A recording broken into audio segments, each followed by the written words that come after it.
Hey, well folks, Victor's dropped us off back on the bikes. It seemed like a pretty safe journey, but plenty of army and police about, so I think we made the right call.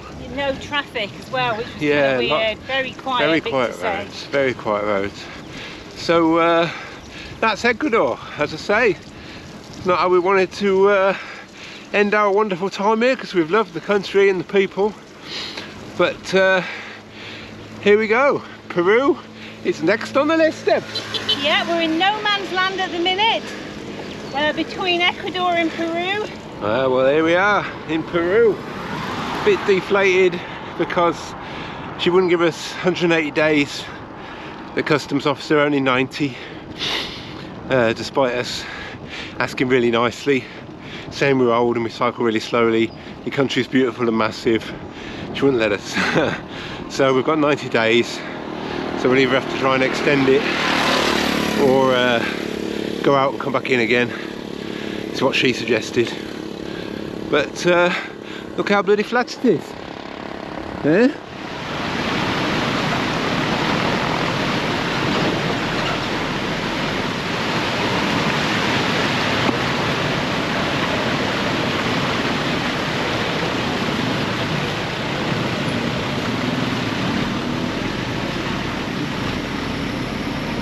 Well, morning peeps.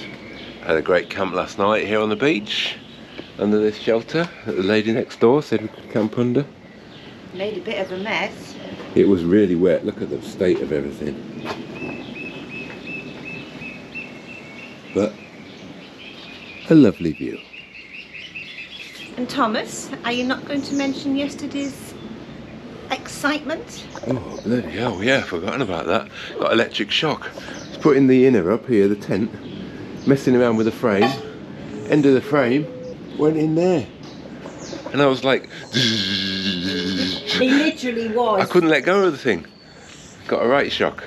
Good job it was over here and it's 110 volts, I think. Wouldn't have been so good in England.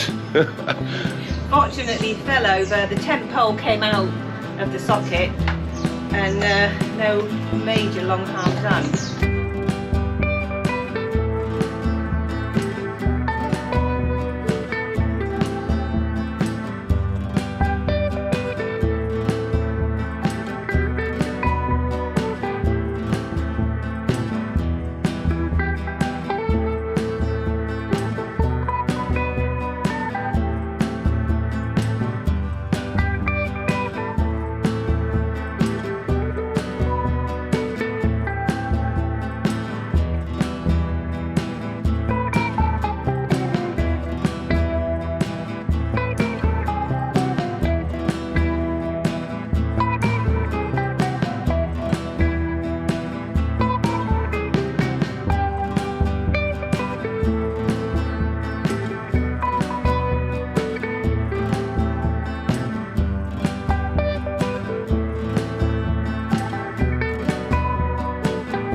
Hey, morning folks. Well, day 3 in Peru.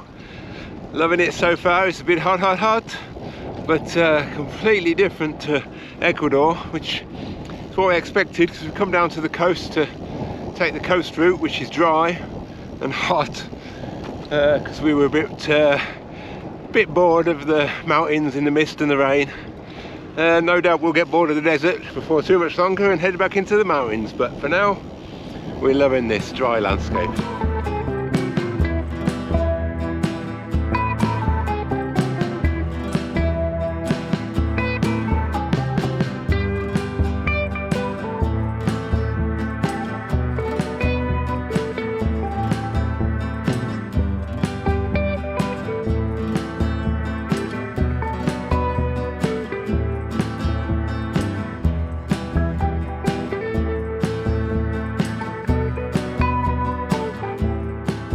Hey folks, 6 AM in the morning and we're off, trying to get ahead of the wind.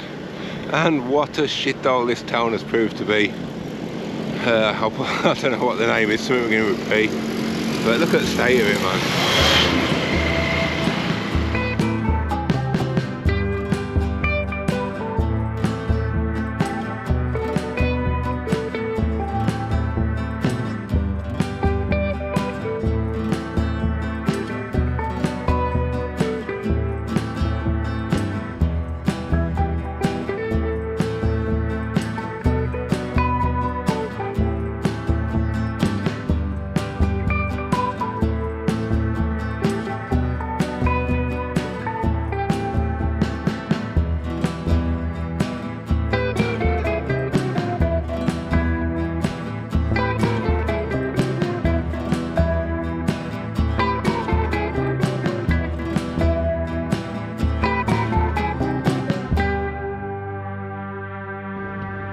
Another successful wild camp, and back to the road.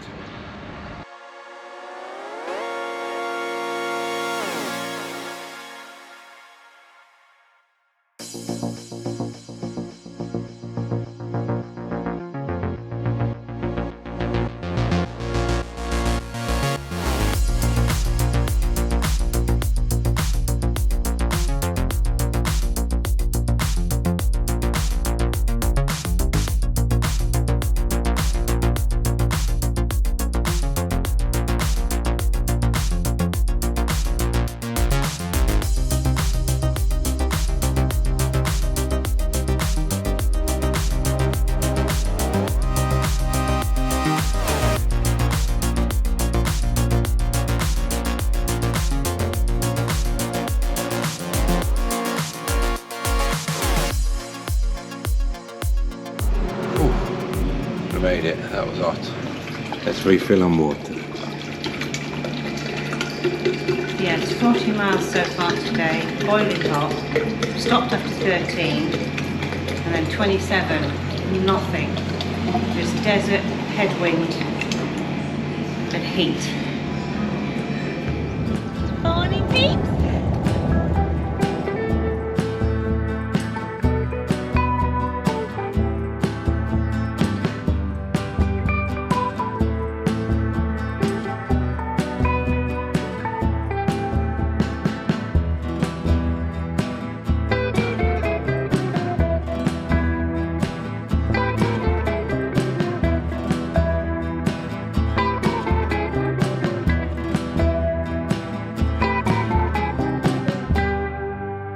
Though that looks like a hill, it's actually a pyramid.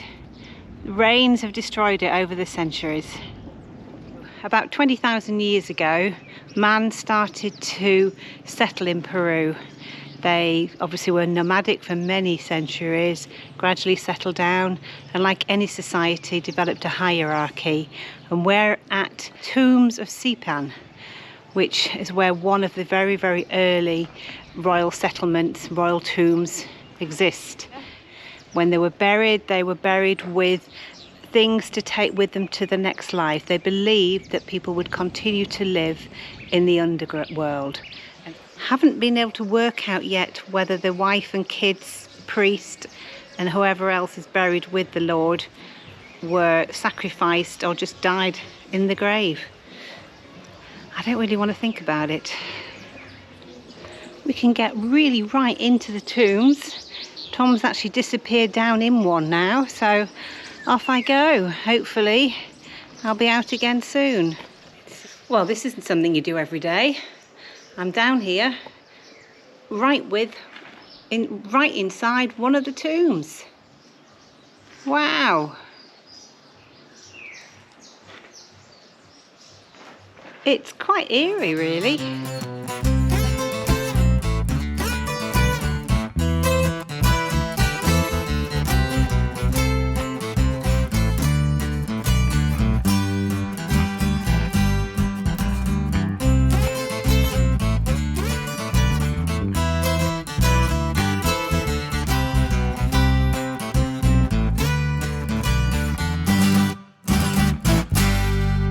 So, we're in the village of Zaña, or what is the remains of part of it anyway. Back in, I think it was 1700s, there was a flood from the nearby river of absolute biblical proportions, and it frightened the slave owners so much that they up sticks and abandoned. They thought that the slaves had called down on the gods to kill them all.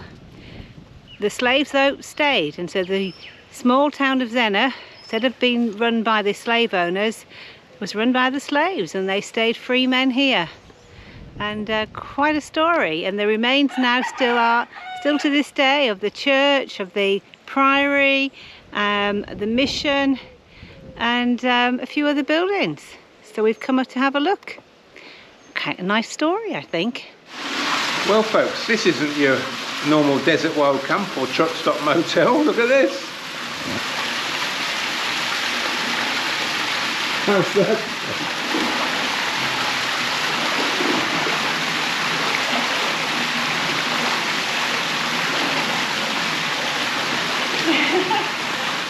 Hey, afternoon folks, welcome to the desert. We've been riding this Peruvian desert on the coast for, I don't know, 10 days, maybe 12 days. But in 2 days time, we turn left into the mountains. And you can see them there, look at them, beautiful. And get a break from this headwind and this heat. It was nice for a while, you know. We fancied a break from the mountains of Ecuador and we got it. But we fancy a break from headwind now. It's, you know, till about 11 in the morning, it's not so bad. And then it just picks up, and always from the south. So always a headwind. But we'll see what the mountains have to offer. Let's go. Hey folks, this is what we've come to see. You can just make it out in the distance. The archaeological complex and pyramid of Brujo, I think they call it. I don't know, Debs will tell you in the video. It's about this senora, this woman with loads of tattoos, this kind of like god queen woman that they found buried in this pyramid. They put a nice canopy over it to cover us from the sun, which is very kind of them. But let's go and have a look, Debs. What do you think? Very excited. Yeah, this was the first time they found a big burial for honouring a woman, not just the blokes. So quite revolutionary, quite mind-changing in the thoughts of how women were treated in the past. So Tom and I have gone to the beach, and we're not building sandcastles, we are exploring the most amazing place. 3 pyramids, which obviously have been there for many, many years, were finally investigated during the 1940s, and they were just found to contain the remains of a prehistoric culture, really, but the Lady of Callao, or the Princess of Callao. And it's given them so much more information than that, though. The development of fishing techniques, working with the land and the sea, how to build certain types of boat, the pottery, the styles that have evolved over the years, the working with cloth, the ability to weave, and how long these techniques have been in existence. Utterly fascinating. These paintings have lasted from the 5th century, and it's in this area that the Lady of Callao, her grave, was discovered. From the style of the paintings and the picture it depicts, it's been estimated that this Andean culture dates back to about 1,000 years BC. It's just such a wonderful experience to be here. Well, I don't know whether Debs has already said that, but I'll say it again, even if she has. That was something else. So it's big to get to, it's in the middle of the desert, but it is well worth coming. That is something else, something else. Well, the GoPro's full up, so no raw footage on that, but check this out on the phone. This is Chan Chan, which is the biggest mud city in the world. What a claim to fame that is.